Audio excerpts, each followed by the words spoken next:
Today's show is brought to you by Zipcar.com. Earn $25 of free driving credit at www.joinzipcar.com/AAA. Now, on with the show.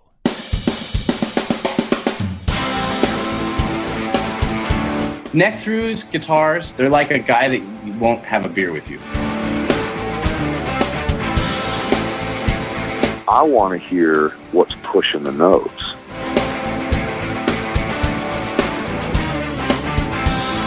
Freddie King and B.B. King, Albert King, and let's not forget Burger King. I don't want to blow my knuckle out. Stainless steel is the work of the devil. These go to 11.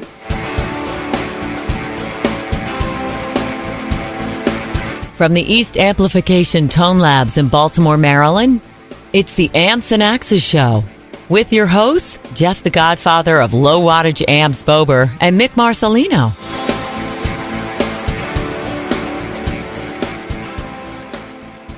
Well, good day to you, Mr. Bober. Good day to you, Mr. Marcelino. Oh, man, in the studio today. Yeah. Look at me. Another one of those days. Yeah. You actually, you made it all work today. Physically, electrically, technology-wise. I sure did. Thank you, my brother.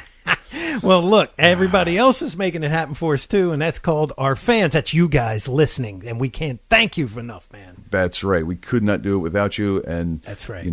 If you got 50 friends, we couldn't do it without the 51 of you. So tell all your friends. And when you do tell your friends, as we always say, just to feed the narcissist train a little bit more, make sure you tell them you heard it here first. That's right.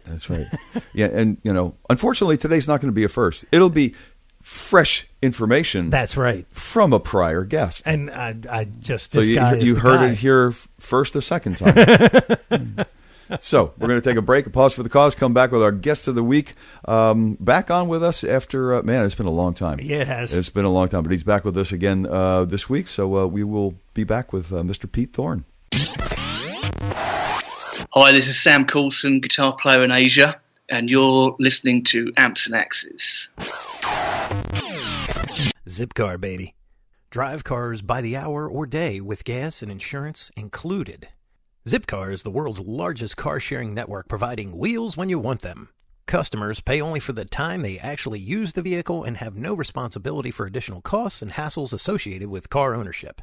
Zipcars are interspersed throughout local neighborhoods where they are parked in reserved parking spaces and garages within an easy walk where members live and work. Like car owners, customers can choose when and where they want to drive. So, to earn $25 of free driving credit, go to joinzipcar.com/AAA. Again, that's joinzipcar.com/AAA to earn free driving credit. Come on, man. It's Zipcar. All right, and we are back as promised with our guest of the week. Returning guest for us. Been a while, but returning guest for us. Yeah. Mr. Pete Thorn. Pete, how are you? Hi, guys. How's it going? It's going okay. It's been technical hell today. Is that right? Yeah, we've had two. I thought we had this stuff all figured out in, the 70s or the 80s or the 90s or something. Like, my phones are getting more complex or something. I don't know. Well, they just released the 8 and the 10 today. Yeah. Which is kind of funny. Did the 10 come out today as well? Yeah. Wow. So I don't understand where 9 went. They're saying it's the 10th anniversary. Yeah, 10th anniversary phone, I think. Yeah. So that's an interesting. I don't know if it's the smartest move marketing wise or not, but it seems to make sense. Yeah, and it only costs $1,200. I thought it was 1,000.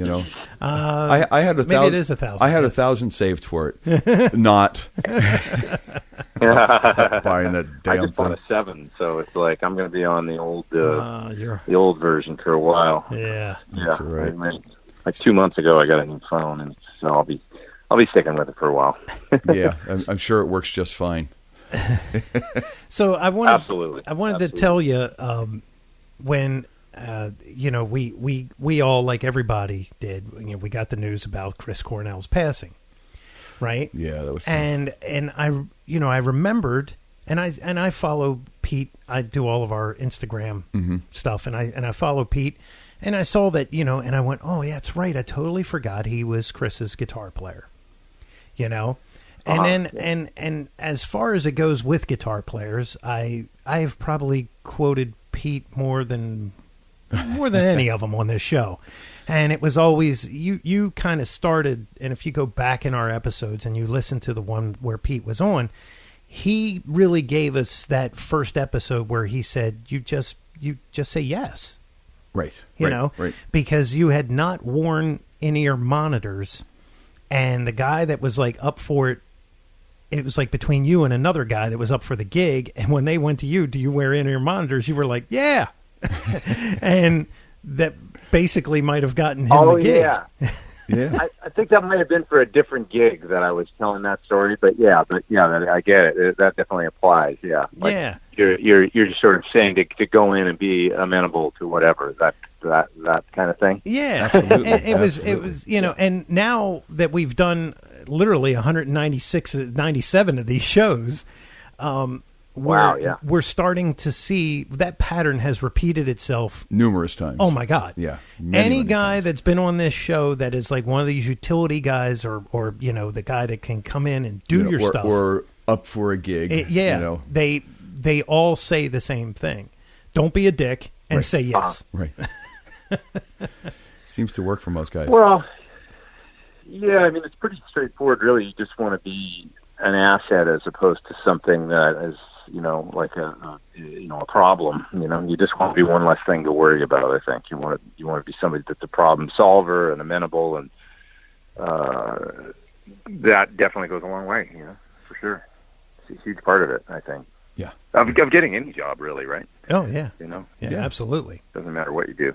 So I guess the thing is we of course want to give our condolences to you, because we understand that you worked with Chris very intently for some years. I guess recording and on tour, right? Is that right?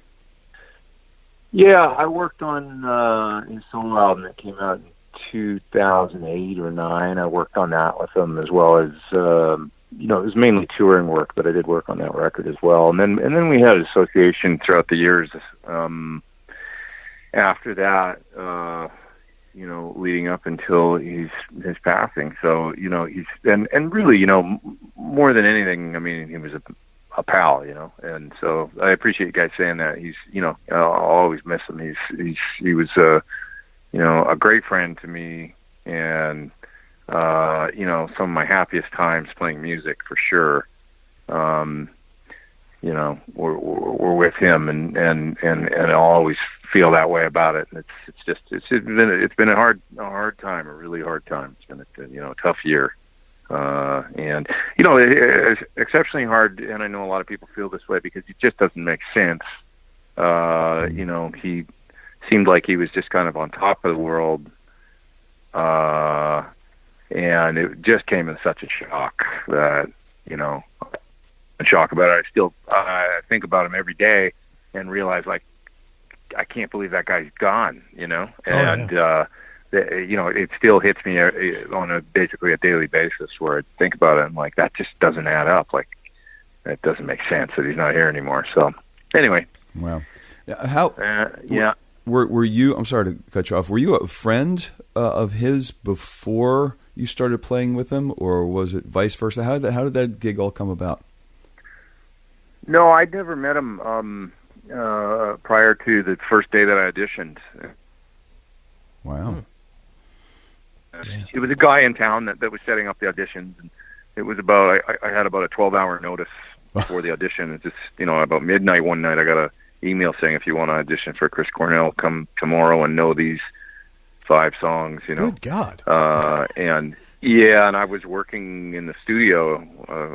Actually, I was working with Courtney Love, and I was in the studio that probably there until 1:30 in the morning or something. I thought, how am I going to do this? Like, I need to learn. I think it was like a Stone and Spoon Man and 2 songs off his Carry On solo album, and Cochise, I believe, was the other song. Those were the songs that I was supposed to know the next day. So I went home, and from about, probably 1:30 or 2 in the morning till about 4, I learned like 2 or 3 of the songs.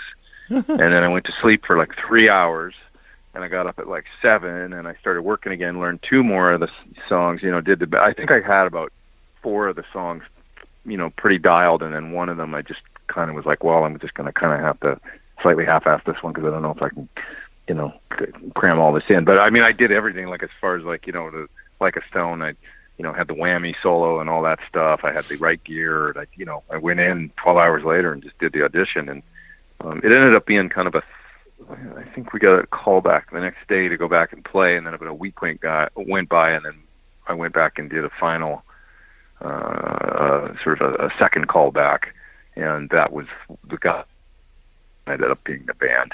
So he was just kind of setting it, in stone sort of thing, so to speak. And then we ended up, working for the next 3 years. So it's kind of funny because, you can get a call one night or an email or something that'll change your life for like the next, next few years. You just never know, Change your life in 12 hours. Yeah. You only need 16 pots of coffee and 4 cases of Jolt Cola, but, You do what you got to do, right? Yeah. That is amazing. Well, see, you do what you got to do. And what's funny, what I remember about that day too, and there was some amazing guitar players that came down. Like who knows what anybody else was doing the day before, but I won't name anybody else that was there, but really amazing guitar players that I look up to. But I guess I think a couple guys had learned like a song or 2, and that was it, and a lot of people were like that because it was so short notice. How are you going to learn all that material? I mean, people's got kids, they got things to do. It's like, it was a real short notice kind of thing. And I'm not sure why it was that way, but it was that way. So, it was a tough thing to get a handle on all those songs, I think, especially new material that people hadn't heard before and stuff. And so it kind of just goes to show, like, you never know, but you might have to stay up all night at some point and really, because I ended up getting the gig, but I don't think I was the best guitar player there by far. There was a lot of other guys that came in that room that were really, really good, great players, like to the point where, you pull up and you go, oh, what am I even doing here? That guy's here, he's going to get the gig. But it didn't work out that way, and it was like being prepared, going in with the right sounds, knowing the parts, being prepared, and then all that stuff about being amenable and just being easygoing and stuff. It all plays into whether or not it works out, And maybe it's not working out for me. Maybe really, maybe they decided you had the best personality. We've discussed this before too. It's just the right fit. Yeah, all around, it's just the right fit. Well, that's a big thing. I mean, it can be your overall demeanor and stuff. There's a lot more to it than music, right? Right. There's definitely the whole, like, is this going to be somebody that is, easygoing and a nice person and easy to get along with, and going to be an asset in many different ways, besides just being a competent musician, So. Oh yeah, but part of it. But again, I think it's that way with any job, Sure. Yeah, but see, I think you sell yourself a little short there, Pete, because here's the thing. Okay, you don't walk on stage with Tony McAlpine if you're not able to carry some big guns yourself. And I've seen a lot of your YouTube stuff, and dude, you are a force to be reckoned with. Yeah. If I had the job to where I could just put band, I would just be like, I'd have his number on speed dial, right? If somebody would call me up and they go, hey, we need a guitar player, I'd be like, well, Pete's available. Right. We only got 12 hours. Let's call him up. He's good with 12 hours notice. Well, thank you. I appreciate it. I do. I appreciate you saying. Yeah, I mean, I've got my things that I do, and I sort of, I know my strengths, and I sort of play to my strengths, I guess. And that's, playing with somebody like Tony, I mean, that was amazing because he's such an incredible musician all the way around. Tony's like, I've never seen anybody quite like him. I mean, the fact that he can just sit down at the piano and start blazing, Rachmaninoff or whatever, and wow. He's been able to do that since I think he was like 8 years old. He's just kind of one of a kind. Oh yeah. Like guitar for Tony is like, I think guitar is really like his second instrument, and he doesn't really. It's like it's not even really difficult for him or something. It's like he's on another level, as far as his his abilities go. And he's a very unique guitar player. He's a stylist for sure, and he's something else. So yeah, to go out and have to do like a guitar solo, like head cutting kind of dual guitar solo thing with him was like, really? Okay. Okay. What am I going to do? And so, it was really fun, and he was always great with it. And that was kind of a funny one, because I remember, we should tell people, I mean, this is a tour I did last year with an artist named Michel Polnareff, very well-known artist in France, ever since the late 60s. And let me see, he had gotten Tony and his band originally because Michel was in LA, and he went to a baked potato gig, I believe. It was Tony's gig, and Tony was playing, and Michel came up to him after the gig. He said, "You're going to play in my band. I want you to be in the band." And Tony didn't know who Michel was, because people outside of France, it's very, very famous in France and in Europe, Switzerland, and stuff like that. But coming into the baked potato and Tony McAlpine, like, Tony didn't know who he was. He was like, sure, okay, whatever you say. And then sure enough, this guy hires him, and he finds himself in France all of a sudden playing, like, I think one of the first shows they did was at the Eiffel Tower for like 1 million people. Oh my God. And, Tony was like, oh, this guy's legit. Not just some drunk guy that walked up and go, dude, you're going to be in my band. Well, and exactly. And the other thing never is, know once again. Yeah, that's true. And the other thing is, I've seen some of the posts that Pete has put out, and I'm like, holy crap! Like, it's the audience, and it just goes as far as you can see. Wow. And usually, right? You did some stuff in Japan. And you did the stuff in France, if I'm not mistaken, and some of these were outdoor venues, and it was just amazing what you were seeing. The sea of people. And the mountains and, things like that. It was just so cool. And I'm going, oh, my God, who are these people? Obviously, it's an American thing, right? We only think we know them, then they got to be good. Right. And if we don't know them. Then... Yeah. Right. And sure enough, there's other artists that bring in a lot of people. So, yeah, and that's been a fascinating and really special. Like, I started doing this stuff in 2013, I think, foreign gigs, and going to play with artists. Or, first one was an artist named Mylène Farmer, and she's kind of, people say, like the Madonna of France or something.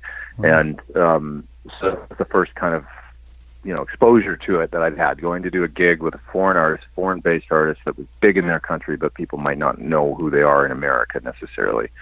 And it was really eye-opening because, I mean, we're talking, it was, I think 10 or 12 nights at Bercy, which is the equivalent of the Staples Center or whatever here in LA. It's at, the big arena. And, 10 shows in a row booked out for, I mean, it's okay, that's huge. It's crazy, and you're thinking to yourself, what's it going to be like? And sure enough, it's just these mega stars, in other countries, and they're just huge. And it's an amazing thing to tour with artists like that, because you get an insight into the culture and into, first of all, just the music. You're learning a bunch of music by you don't know the music, you're not familiar with it, but you get out there and you play it on the first night, and everybody's singing all the words. And you go, wow, these are songs these people have known for sometimes, 10, 20, 30 years. They're like, it's like an indigenous to that culture kind of thing, Wow, that's so cool. Yeah. And so it's like you find out, it's like going to another planet and finding music or something, It's like you get to, go and experience it on a really deeper level than maybe if you were just touring through a country with like I've done lots of tours with Melissa Etheridge or Chris Cornell, people like that, where you're over in Europe and stuff. That's one thing, and it's amazing, and then to go there with one of their artists and perform is a different, I'll give you like a quick example with Kyoshi Nagabuchi in Japan, the artist I play with over there. The Japanese audiences have a reputation for being very quiet and very polite. And it doesn't mean they don't like you. It just means you're a foreign artist. You go there and play.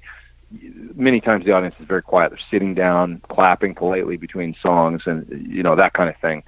And that was always my experience going to Japan. I was like, wow, it's really true. Like, you could walk out on the audience, you could hear a pin drop. There can be 8,000 people there. And then they'll clap after every song and then kind of be quiet. And it's like, wow, that's just how they are. Not so with Kyoshi. You know, you go to Japan and they are crazy. They're like fist pumping and cheering like the whole time. Wow. And doing this crazy, like, you know, some of the most energetic audience I've ever seen. That's an experience that I never had in Japan until I got there with him. And then it was like, whoa, like these crowds are some of the craziest crowds I've ever seen. So, you know, you're going to experience a different thing when you're there doing it with an artist that's based there in that country. And that's been really special for me. Yeah, I mean, that seems to be, you know, the perception or the reality. But, you know, what we've heard over the years, like for decades, it's not that they don't like you. Yeah. They're just very quiet and reserved and polite. Yep. And, you know, you won't hear them like applauding or yelling in the middle of songs and things like that. They just don't do that. Live at Budokan was not real. Yeah. You know, because the way that they were screaming, right. It was definitely tracked in because the real thing is they get very quiet when you're playing, and which is kind of cool because the opposite of here when you play out at bars. I have to imagine that's the first time you experience that, though, especially if you don't know it. It's a bit unnerving. Yeah, even if you do know it, it's got to be a little strange. Like, are we sucking or what? Yeah. Like, do they really like us, or do we just suck? You know? Yeah. Wow, man. Yeah. It's definitely odd if you're not prepared for it, but it's it's definitely, you know, something that is. It was explained to me that it's basically like, no, that's a thing for foreign artists, and it's not that they don't like them. It's just like I don't know if it's like a respect thing or what it is, but with the artists that are based there in Japan, they go crazy, you know. So that's so neat. It's just and maybe that's all changing. I'm not really sure. Maybe it's not. But I remember seeing Noel Gallagher a little while ago. Great show at the Budokan. It was great, and they were quiet. Everybody was quiet between songs, you know.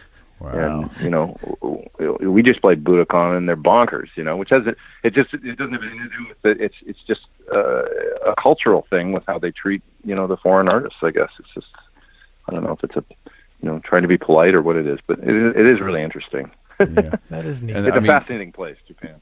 Yeah. And like the venue was such an iconic venue. Oh, yeah. To be able to play, you know, Budokan. Yeah, exactly. Yeah, it's a crazy venue. It's not maybe as big as you would think, and it's you know, it was invented for Budo, which is kind of like judo as I understand it, but it's really like a sports venue. That's what it is. So it's you know, it's kind of a wacky place for sure, but a lot of fun, you know, to go back there and play. Do you have this sudden urge to play I Want You to Want Me? That's the standard, you know. That's sound check. You got to bust out. Definitely got to bust out a cheap trick, you know, something. I don't think I did this last time, like because we just played there last month, and I think I forgot completely to do that, you know. Oof. Well, I mean, honestly, I think one of the people that has played there probably the most artist would be Clapton. I think. Oh, Clapton's probably. I think Planes, Trains, and whatever it was that last DVD he put out on the last tour. He had been there over 200 times. Oh, my Lord. Yeah, it's just something crazy. Yeah, I remember him talking about that. Yeah. Like, he said that was his favorite place. Or something like one of the... Yeah. Yeah, something like that. Yeah. That's a good video, by the way. It is. Yeah. It's Planes, Trains, and... I don't know. Clapton. I don't know. It's the last shows. It is supposedly the last shows. Yeah. But supposedly he got an award for playing Budokan like 200 times. That's incredible. Well, this is the kind of place where I think you could kind of set up and play maybe like, you know, 8 nights or 10 nights or something like that, because it's a smaller venue, and Tokyo's, of course, huge and densely populated. So it would be the kind of thing where it would be a good place, you know, to do a residency, I think. So I wonder if it's that. I wonder if he's gone there a number of times. I'm sure. Set up and done numerous shows, you know. Yeah, I actually saw McCartney there, which was great. Oh, wow. Saw McCartney about 2 years ago there. Yeah, it was really fun. To see, you know, and it was sort of a more intimate venue than he normally plays, and we had great seats, and you know, my buddy Brian Ray kind of hooked us up, and it was wonderful. It was a really funny thing, actually. We were all flying in that day, and so we literally got off the plane, and one guy was coming from New York, and then 3 of us were coming from L.A. Our planes got in within a half an hour of each other. And, you know, I think we arrived at maybe 4:30 or 5 p.m. or something. Shows is, of course, at 7:30. And we're like, God, if we can get out of the airport in time, like I think we can make the McCartney show. And so people coming from different cities and everything. We met at the airport, rented a, they got in a van for us. We all jumped in the van. We all had our bags, so then they had the van driver take all of our bags to the hotel after they dropped us at Budokan. So we literally got off of like a 11-hour flight straight to Budokan. Well, there are priorities. There are priorities, and we made it. We made it like a half an hour, before we got there just in time to get in and do a little meet and greet before and stuff like that. And, wow. See the band guys and stuff, and then they, did the show, and I was like, I can't believe we pulled that off. It's pretty cool. Now, you were obviously you were going into to tour to play into Japan. Yeah, that was during the spring tour, 2015. We did a spring tour, and then we ended up doing a big show at Fuji later in the summer, like a kind of Kiyoshi's kind of career sort of captain concert. It was like 100,000 people at Fuji or whatever. So that we did, incredible show, so much fun. In the spring, we were kind of gearing up for that, and we were doing a hall tour. And I remember that was one of the we were flying in to do that. So wow. Now what's your gear like for something like that? Do you call all the backline? Do you have a special couple things you take with you and rely on backline for everything else? It's a really good question, and it's kind of funny because this last time around, this last month, I was just there. Normally, in years past, I'd always do cartage, and so I send my guitar vault with maybe 10 or 12 guitars or something, and a couple times I had amps over there because the Japanese tour distributor is a great company called Okada. They've always been very helpful. Sometimes they would have a couple amps in stock, and they would let me use them for the tour, and then I would sign them after and number them or whatever, and they would take them and sell them as being, because Yoshi's such a big star and artist over there. It's pretty cool, I guess, to have an amplifier that was used on one of his tours, that kind of thing. So they've been very helpful with providing. So one of the tours they provided the amps. Another one I brought my own. So anyway, it's been kind of a combination of me. Generally, though, there's been some cartage involved, where if, had to get with the cartage company, send the gear over, my pedal board, my guitars and stuff. This past month, we wanted to not do that. So it was just, it was 2 gigs, and they were like, can we make this work another way? And so Okada ended up providing 2 amps cabinets. So that was great. I got my PT100s covered. That was terrific. But now I need to get my pedal board there and get some guitars. So I decided I'd fly with 3 guitars, and the rest of the stuff, Takamini's been great for acoustics over there. So they work with Yoshi all the time. So they provided some acoustics, a few electrics that my tech hooked up for me, my tech in Japan, and I flew with 3 electrics. And then I flew my pedal board as well. So it's kind of crazy because I put it on the plane. And can you believe that with 2 suitcases, my pedal board, 3 guitars, I had one other guy flying with me that was helping me kind of split the bags. But I never got charged an overweight charge or an excess bag charge going or coming back. Wow. It was crazy. Yeah. Wow. It was like we managed to get the gear, I managed to have basically my full rig and, all the guitars that I needed and my pedal board, amps and everything. I had my full thing. And it really actually didn't end up costing a dime. It was crazy. I couldn't believe it. I thought for sure I'm going to get busted. Yeah, right. 80 pounds, and they just let it go. It was amazing. So I'm not counting on that happening every time. But 3 guitars, so that tells me you had to check them. Yeah, I checked one, carried one, and then my friend carried the other one in the gig bag. So we each carried one. I checked one under the plane, and I'm fine with checking guitars. I've got great road cases and stuff for all my stuff. So never had a problem checking a guitar, really. And that, I'm not on wood right now, but that's always been okay as long as you got great cases. Yeah, man. I mean, I've just some of those heavy ass Andrew cases are great. I just heard some horror stories though. Oh yeah. Well, like you said, if you got a flight approved case, you should be okay. You should. Yeah. Yeah. Although our good buddy, the cases I've got are like, they're those real good ANS, like. Hello? everything kind of crazy. Like, there's another case that's made these days that seem to be really good. The SKB has these flight cases that are like waterproof, and they're not inexpensive. I mean, they're around $300, I think. But those cases, I got one of those for a telly, and you could drive a truck over that thing, and it's not gonna, it's all that molded, thick, crazy stuff they use, and supposedly they're waterproof.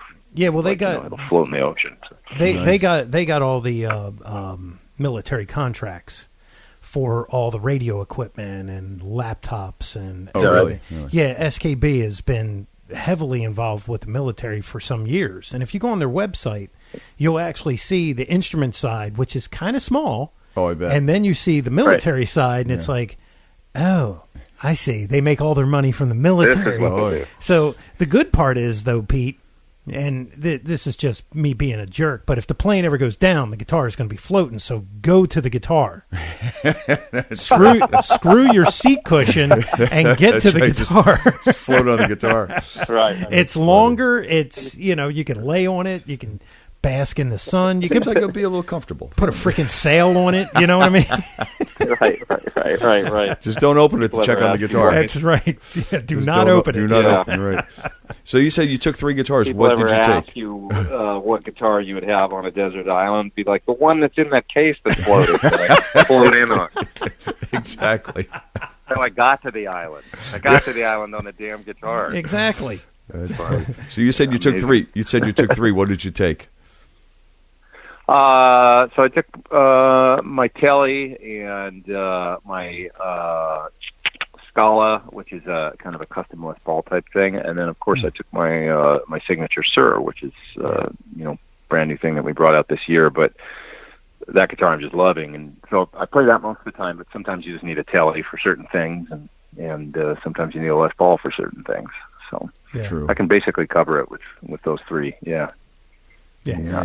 Pete's got some great videos out there, and I recommend everybody go check them out because he's got one where you've got and it's been a while, but it's a single pickup guitar, and it's I think you said it's not potted. Is it a Seth Lover? I think, or something. It's not potted, and it would go microphonic in a heartbeat. But you've obviously got a cool setup in your house because this is your old house because you moved, I think, right?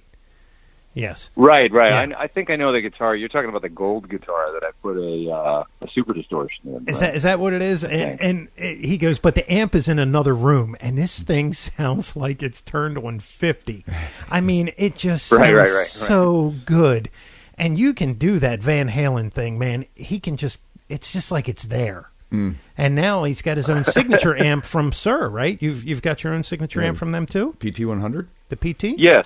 Yeah, the PT100. That's right. Yeah, which I've been, really happy with. And been doing that since I guess the original version of the PT came out. God, I can't believe this, but it's like 9 years ago almost now. Which was the custom audio version, and then it was rebranded as a Sir amplifier in 2014 or 13 or 14. Can't remember. It's just been a terrific amplifier, and that's my main kind of road and studio tool, really. That's badass, man. Yeah. And I tell you what, those Sir guitars. Now, do they make you your own custom pickup, or are you just using one? Because they have some kind of mojo they're doing over there in pickups. I've been hearing that. I mean, Jesus, I don't even understand what they're doing. I'm like, okay, it's just a pickup. It's just wow. It's like no. Yeah, no, everybody's saying that the Sir pickups there's something about them. Yeah, they got some juice. So do you have your own signature one, or is it just one of the... I do, yeah. Oh, yeah, so we've got a set called the Thornbuckers, and we brought out another version of the bridge pickup recently called the Thornbucker Plus, just slightly hotter version, so you can pick the standard one or the slightly hotter one. And it's just a really, really nice PAF set, essentially, because that's what I like. I like kind of like lower output humbuckers with a lot of clarity. Like I'm almost like I want it to sound like a big giant single coil, almost. So and to me, the original kind of many of the especially kind of the lower output PAFs or like the later sort of T-tops and stuff like that, they would have that kind of like a lot of clarity, a lot of bite and a lot of clarity, nice clear top end.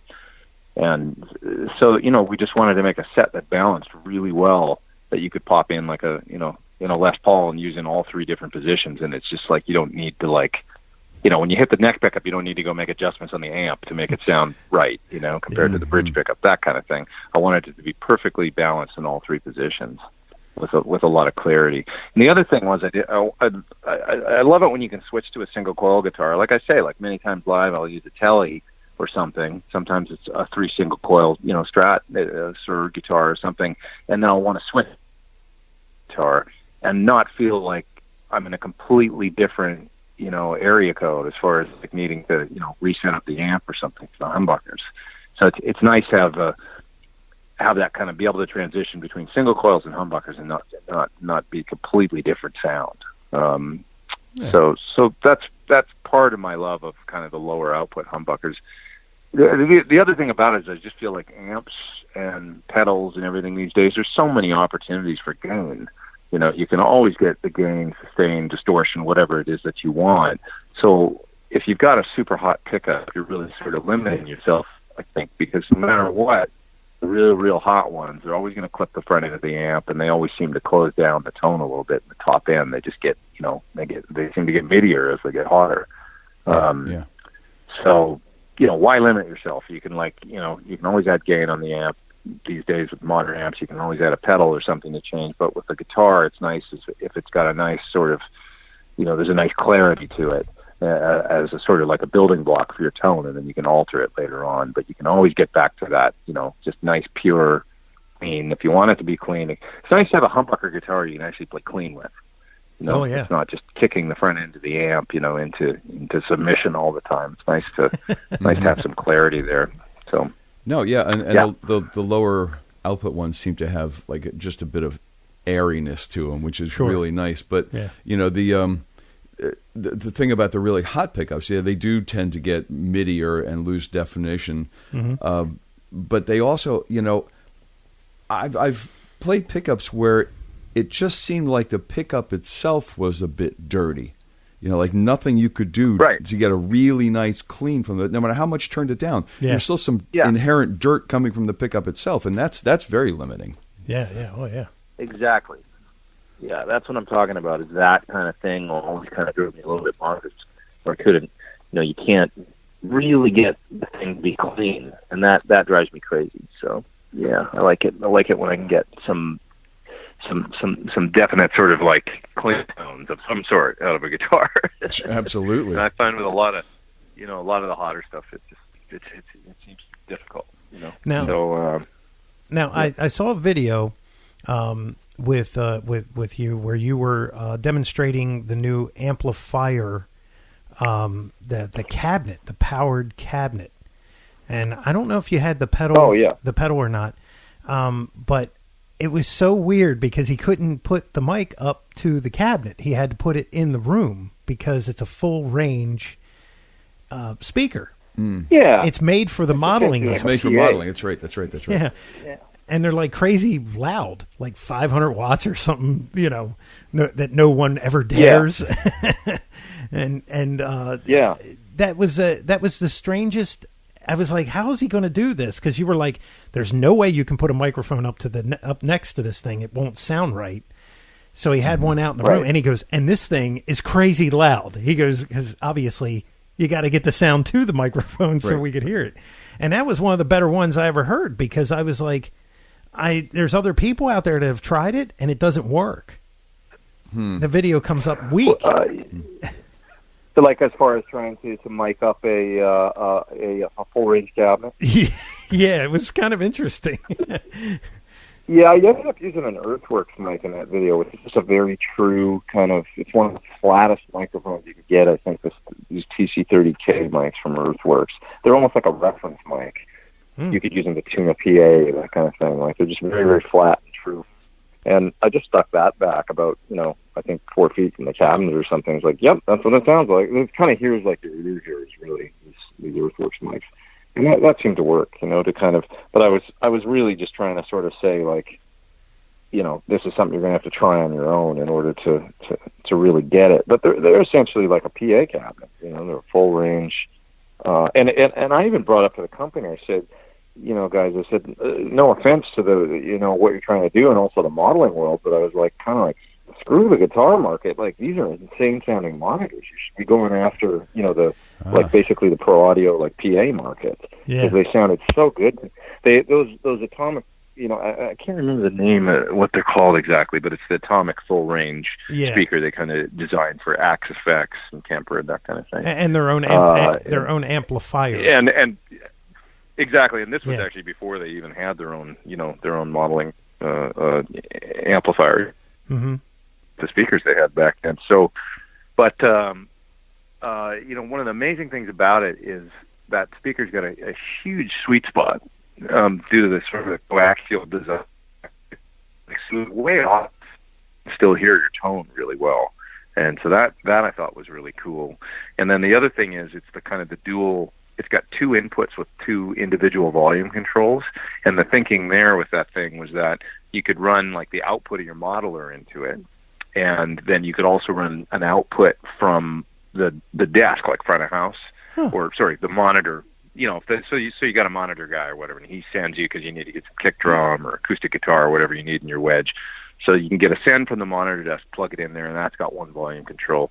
And then you can take the send right out of your modeling unit and run that into the other. Now you've got an independent control of just your guitar volume in the monitor, as well as the rest of the stuff on the other.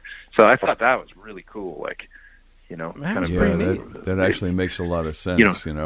If you're gonna go into the virtual world, and use your Frankel, Kemper, whatever, and put that into one input, everything, and it is kind of nice. I mean, I like air blowing behind me. We all do, but it is kind of nice to have everything in front of you, especially on a bigger stage where sometimes you run out of sweet spot when you're going towards going downstage. To have everything right there in front of you is really nice. And now, can you produce real feedback from that, like a regular amplifier?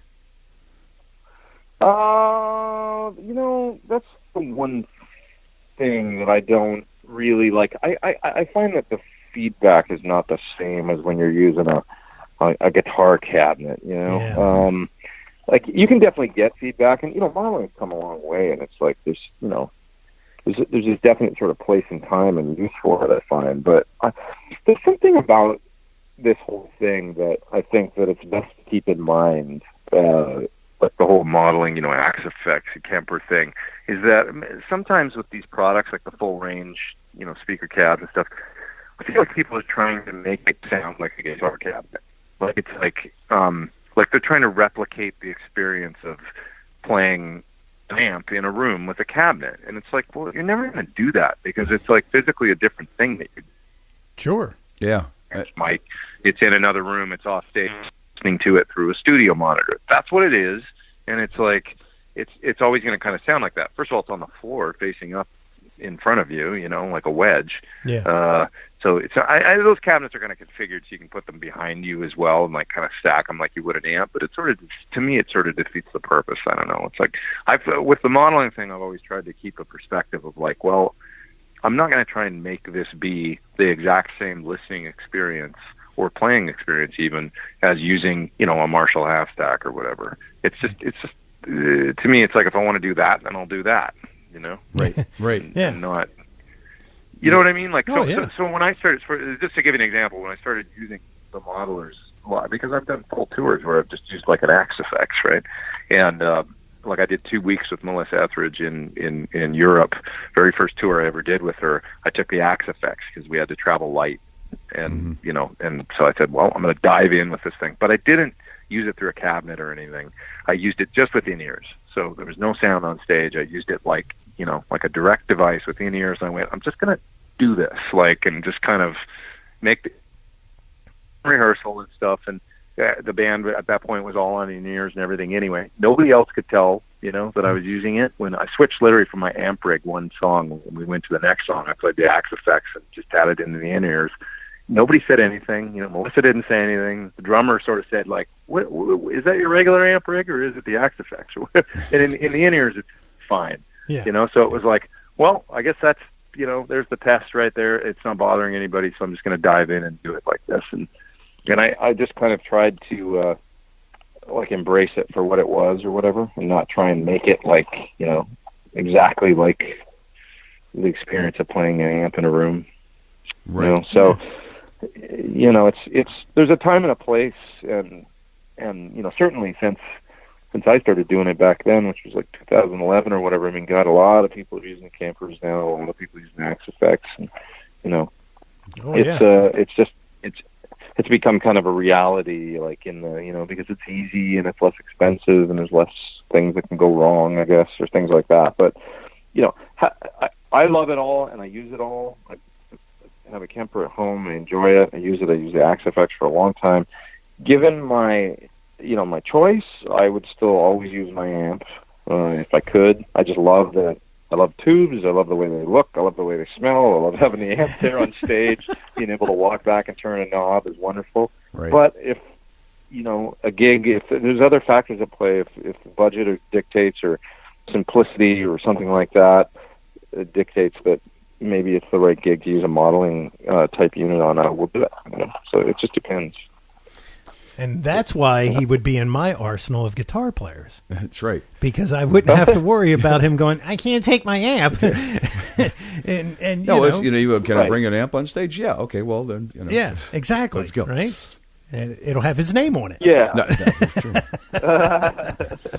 It's my name on it. Of course I'm going to take it. You got to do the job. You know, every job sort of dictates, like, you know, it's you can figure it out. You kind of read the room. Like, what have I got to do in order to sort of make this a success, you know? And sometimes you can use your full amp rig and have wedges, and you don't need to use in-ears and that kind of thing. And other gigs, it's like, no, this is all about in-ears and modeling amps. That's cool, man. And you just sort of, you're like, okay, I can work in both ways. You adapt. You adapt. Yeah, man. You adapt. Yeah. So, any new cool pedals you've fallen in love with, or you know, got to be in your suitcase or something? Let me think about that. What did I use on this last run? I had fun with the simple Boss Harmonist pedal on the last Kyoshi tour, because he's got the song where there's a whammy drop thing in it that sounds kind of like, sort of like that Black Keys thing. That song, you know, the song where he does the whammy drop, down, you know, that thing. So it was like Kyoshi's got a song like that that's got it on his new record. He's got that whammy drop thing. Like, oh, that'll be fun. So I took that pedal, and that was cool. It drops down an octave when you hit it, you know, and it's kind of funky. It's cool. That's cool. Nice. What else did I?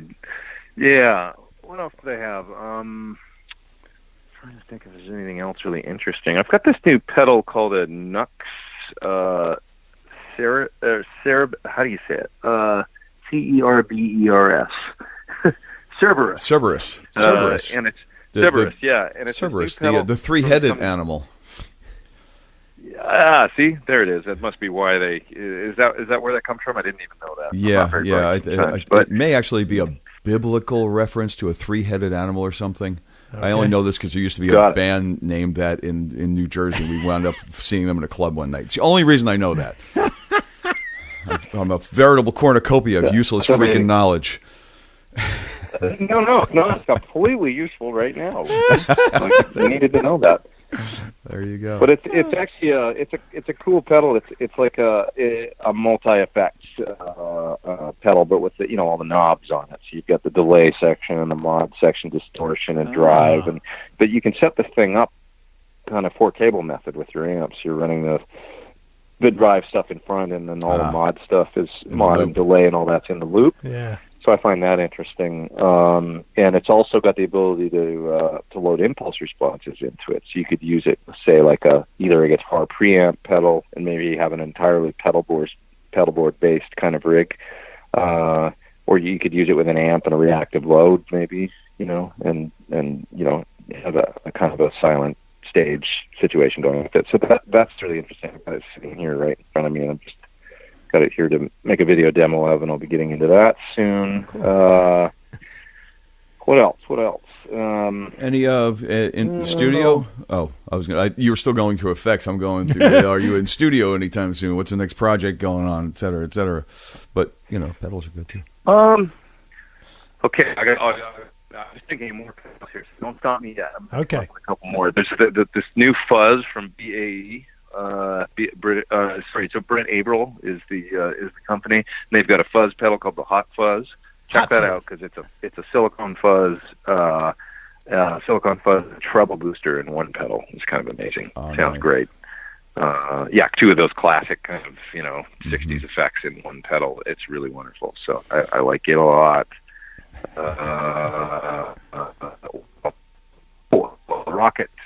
Rockaway Archer pedal, which is Steven's signature. It's basically like a Klon-based kind of circuit, and then it's got a graphic EQ in it, so you can really fine-tune the tone of the overdrive. Super cool. Wow. You mentioned signature. We lost you for a second there. What did you say about signature? Oh, it's sorry. I was saying the Steve Stevens signature pedal. Ah. It's the Rocket Archer Rockaway Drive is what it's called. The Rockaway Archer, I think is what it's called. But it's made by Jay Rocket, and it's it's Steve's signature pedal, and it basically is like a Klon type pedal, but with a graphic EQ, so you can really fine tune the tone. Yeah, it's an amazing pedal, really cool. So those are my favorite new pedals, all that stuff. Awesome.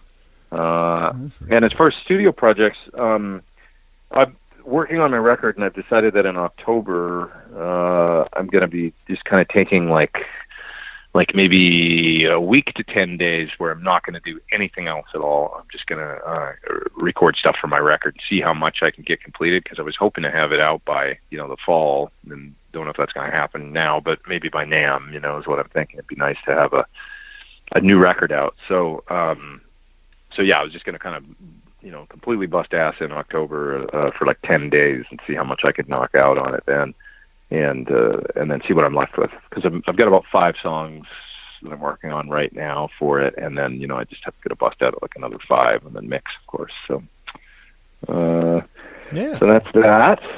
And I'm also producing a record for a girl named Holly Henderson. So I want to finish that in October as well. Very cool. Working with anybody, any other musicians on your solo project?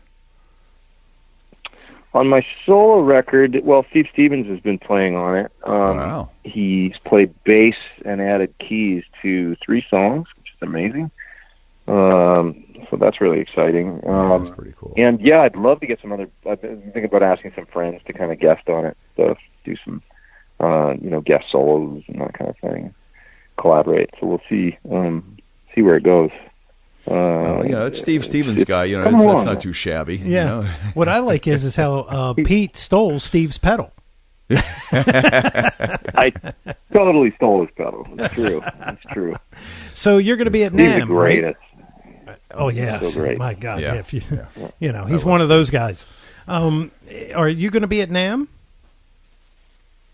I think so. Yeah. I'm always there unless something comes up tour-wise, like there's some work where it's like, well, I got to leave town so I can pay the bills, Yeah. But otherwise, I'm always there. I always make it. So I'm definitely on a plan on it. I love going to NAMM. It's a good time there. It is. We will have to, if you're there, we're going to have to definitely meet with you because we're going to be there this year. Yeah, we're going to go out for a little bit. And we'll hand you a new card. And finally get to shake your hand in person. And you still have your website? Do you have a website, right? Yeah, so both PeteThorn.com and PeterThorn.com are mine now. And I just actually completely revamped the website, and so it's all new. It's cool now. My friend Dennis did a great job on it, and completely rebuilt it. And so there's a forum there, man. It's kind of nice. Okay. Anytime I post in a YouTube video, it goes up there. Nice. So it's, yeah. So okay, it's pretty cool. That's going to be on this show, and that will live in perpetuity. That's right, and we want everybody to go and check it out. Yeah. Because definitely the YouTube stuff, because he needs the subscribers. The more subscribers, and all of a sudden YouTube decides, hey, we need to cut this guy a check. That's right. And that makes everybody happy, and you can absolutely see some of the most fantastic guitar playing that makes you go, I don't know what he's doing, but it sounds awesome, so I'll just watch. And then all the product stuff. I mean, if I ever want to know what something does, the first thing I do is just check Pete's channel, because there's probably a good chance he's already seen it. He's already done it, right? Yeah. Now, you are so... I might have to send you an amp someday. Yeah. Definitely. You also do stuff with Tim Pierce, right? Am I right with that? So we started the Tim and Pete Guitar Show, which is basically just the two of us getting together and nerding out, talking about guitar. Yeah. And it's just been a lot of fun. I think we're up to episode 13 now or something, and there you go. We've had some terrific guests. You never know where it's going to go. We always just get together and turn the cameras on as soon as we get in the room, because you start talking like. Somebody will come as a guest on the show, and they'll show up, and they will have brought some cool guitar or pedal or something. Like, oh, what's that? And they're like, oh, it does this, and you're like off and running, right there. And you just had you just had Ariana Powell on, right? That's right. Yeah, she was just a guest on our show. Nice, yeah. And I was she? And I just saw some footage where she was with will.i.am and the Black Eyed Peas. In Japan, and it was another scene where I was like, "There's no end to this audience." It just kept going. Yeah. Well, she was on right before she was leaving for Japan, I think. Actually, it was like 2 days before, or something like that. Yeah. Well, I ended up hanging out with her over there. I actually had a couple hours where we got together, and I took her to some guitar shops and stuff like that. Because, it's funny. That's the thing. When you come through there with an American band, it's like you might be there 48 hours or something if you just. Yeah. That's crazy. So we would. Yeah, so we literally had like a morning where, she took an Uber over and met me at my hotel in Shibuya, and I said, okay, we got like 2 hours. I'm going to take you on that. I took her. We got some food really quick, and then I took her to a bunch of guitar shops, and cool. Just kind of like the quick, immersion into Shibuya tour or whatever. And then she was off, and had to go play. And she did 2 shows, I think, with the piece she was playing. Oh, it was Summer Sonic. It was a big festival over there. So she did 2 great big shows, one in Tokyo and one in Osaka, and then turned around and came back. Wow. So it was great to see her there. Yeah, she's amazing. Well, anyway, we're gonna have to. I'm gonna have to reach out to you offline, and we have to have Tim on. Because that guy, I loved him, and I saw him a couple of years ago. He was in town, and we're going, I'll definitely be on. We got to have him. It's on. Just the schedule has just never worked, but we'll find a way. That guy has a desk. I loved him. That guy has a desk that most people would kill for. It's surrounded by the most expensive and awesome amp heads you've ever seen. Oh yeah, and obviously there must be a silo of cabinets somewhere in that house, right? In the basement. It's in his garage. The garage is decked out about I would say a third of his garage is kind of like an isolation cabinet, essentially, like an isolation chamber. Oh, that's too fun. Nice. Yeah, I mean, Tim is very, very, very, very smart because he saw the way the industry was going, and I think he also kind of Tim has an ability to kind of see like long game, like he makes plans and he makes them happen. Not only is he an amazing guitar player, but he's just so smart about the way that he has sort of structured his for instance, he's got his guitar master class, that he does. Mm-hmm. So you sign up and I can't remember how much it is, but it might be I'm not 100% sure, but it might be $14 or $15 a month or something, and then it's $100 and something a year or something like that if you sign up for a year membership.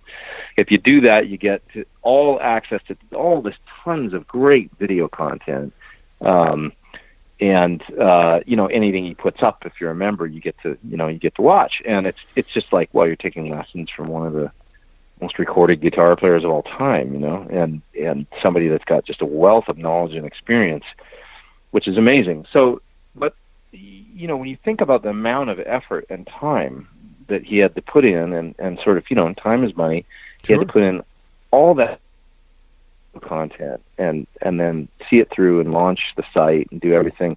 It's just, he's great at, I'm envious and I've learned so much from him already. And one of the things that I am amazed at is his ability to follow through on things, like finishing projects, like just starting that whole thing and seeing it through and getting it to the point where he released it. I mean, it's incredible when you think about the amount of content and how much time it took him to produce it all. Yeah. And, that's cool, man. And, people talk about the music business, and how, the music business is, in the toilet or whatever, it's difficult to make a living and the money. Tim's a guy that he's been able to figure out a way to, in multiple ways really, to still have a career playing guitar and actually flourish and it's kind of incredible. So when you think about his studio, and the desk you're talking about, he had to figure out, like, nobody'd done that before really, like made a studio at home that was geared towards guitar and production of guitar sounds. He was really thinking, like, I'm going to make it easy on producers and songwriters and people that want to come in here, I'm going to make it so they can walk in with a hard drive and walk out 3 hours later, and they can have 2, 3, 4, 5 tracks worth of killer guitar parts that sound like they were done in the best studio in LA or whatever. And that's what he did. He made that space. And it's if you're a producer, what are you going to do? Are you going to pay cartage for, one of the great studio guitar players to go down to Capitol or to, whatever, East West or whatever, and bring in all the gear? It's going to cost you, studio time, engineer, and everything else. It's going to cost you cartage to get all the gear there. It's going to, it's a huge, huge expense. Or you can go to Tim's house with your hard drive. Seems like a you know what I mean? Yeah, man, for sure. Yeah, right. And he's been doing this for so long now, because I know he was the reason I know him, because he was a Buddha guy early on in the Buddha days. I'm sure there's one in that rack somewhere. Could be. So I mean, we're talking probably 20 years. Yeah, at least, probably. Oh, yeah, sure. Right. Yeah. Yeah, sure. Wow. Sure. So that is so cool. Yeah, he's just a really, really, and he's just such a lovely guy too. Like one of the nicest people I've ever met. He's just a really, really special person. Yeah, he's a sweetheart. He is. Man. He is. Well, I tell you what, man. Cool. Talking about sweethearts, we got one on the phone. We absolutely got one on the phone. We're going to get the other one on too. We're going to make it work. We're going to make it work. You guys are too kind. Yeah, you definitely got it. I'll mention it to Tim. I'll mention it to him. Awesome, man. Thank you. Talk to him soon, I think. So please do. Tell him Jeff Bober is still wanting to get him on the show. Because I spoke to him a couple of years ago when he was in town. Yeah, don't drop my name. He'll be like, who? Yeah, it's all good, man. It's all good. Well, Pete, thank you so much, man. Anything we didn't touch base on that you want to that you need to touch base on? You going out with anybody again soon, or? I think I'm heading back to Japan in a couple months to go do a couple more gigs with Jeff. We're going to play in his hometown on New Year's Eve and the day before on the 30th, 31st. We're going to do 2 shows, so that's exciting. Nice. So I cool. get to go back and kind of spend the holidays in Japan, I think. They have the best fireworks. Yeah. Yeah, they do. That's definitely cool. That's pretty cool. All right. Well, looking forward to that. Yeah. And other than that, I'm just kind of just busting out this record. If I can get that done and then finish up the year with that stuff, I'll be pretty stoked. Well, maybe maybe you can get it out in time for it to be a stocking stuffer. There you go. That would be cool. Yeah. Except nobody buys physical albums anymore. So yeah, that's true. We do. Yeah, just take an iTunes card, shove it in there, put Pete Thorn on it. There you go. There you go. You cannot buy anything I else. still want to hold the damn thing, man. And more people are making vinyl nowadays again too. But I still want to hold a physical something or other. I want to look at the paper inside it and absolutely appreciate what the artist did to make that. I hate virtual. God, don't get me started. Yeah, we can talk about that at NAMM. The vinyl thing is great. Yeah. The vinyl thing is definitely that's a special. And I always, I never liked CDs anyway. To tell you the truth, it's like I'm cool with if it's digital, if I'm streaming it, or if it's just if it's a wave coming off my computer, I'm fine with that. I'm not an MP3 fan at all, but right. if it's I never liked CDs. I just never liked the whole jewel case thing and all that stuff. But albums I love. So yeah, I guess I don't know. I'm good with either LPs or the streaming thing. I'm playing with. Yeah, I hate the jewel case because you drop them once and they crack. I'm glad everybody went to. It's like your iPhone, right? I'm glad everybody went to cardboard. Full circle. Yeah, full circle. Did you like it? Uh-huh. Hey, you know what we can do when we meet up at NAMM? We can bitch about all the digital stuff and have a good time. That's right. Maybe over a beer or two. Absolutely, for sure. All right, absolutely, sounds good. All right, Pete. Well, thank you so very much for your time, man. Safe travels back to Japan. Good luck with getting the CD released, and hopefully we'll run into you in January, man. Absolutely. I hope so. Thank you, guys. Thanks so much for having me on. You're welcome. Thank you. Have a great rest of the evening. As a special offer to our audiences, WarbyParker.com will give you a 5-day home try-on complete with 5 pairs of glasses to choose. Just go to WarbyParkerTrial.com/AAA to get a free 5-day home try-on. Warby Parker makes buying glasses online easy and risk-free. Their home try-on program allows customers to order 5 pairs of glasses to be shipped directly to them where they can try them on in the comfort of their own home. For every pair of glasses sold, Warby Parker distributes a pair of glasses to someone in need. Warby Parker makes buying glasses fun, easy, and pain-free. Warby Parker keeps their styles highly curated, fashion-forward, and extremely wearable while including high-quality lenses and coatings at no additional cost. Warby Parker makes your experience completely risk-free and free shipping all around. Visit WarbyParkerTrial.com/AAA to begin your free home trial on experience today. And there you have the story. I love that guy. The continuing story of Pete I tell Thorn. you what, man. Sweetheart, man. Oh. Yeah. Everything he does, I just go, man.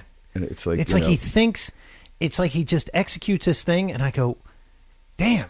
That's like the perfect thing. It's like his phrasing, everything. I think the thing that I found the most enjoying, or maybe the most informative, was the crowds in Japan and how they treat it's kind of crazy. foreign talent as opposed to how they treat their local megastars. Well, they bring it for the local megastars. Yeah, and I mean, look at him, to get a chance to play on the stage where you can't see the end of the crowd. Yeah. The hell, man! Wow, it's pretty cool stuff. That's damn cool stuff. And his phone connection was a little hokey there, but we got really good. Got the real gist of everything. And yeah, I think so. Yeah, it was we've had today was a technology craziness day for us. I think maybe the big solar flare finally got here because today was not fun. Yeah, today was like, hey, you guys want to do 2 shows? Nope. But we did. Yes, we did. That's right. We'll kick its ass, That's right. That's what we do. That's right. There was one other thing. Was there anything else? Did I have anything else? This is where I start to lose my mind at the end of the show, Jeff. It's been a long day. It has been a long day. So I'm just going to leave it at that. There you go. So until next time, my friend. We're going to once again kick technology's butt. Hopefully. I'm Mick Marcelino. I'm the guy that got his butt kicked today. I'm Jeff Bober. And we're always saying onward.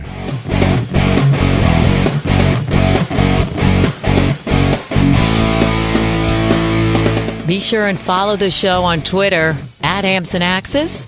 Also, make sure you like the show on Facebook. For news, comments, and everything else, visit the webpage ampsandaxescast.com. Thanks for listening.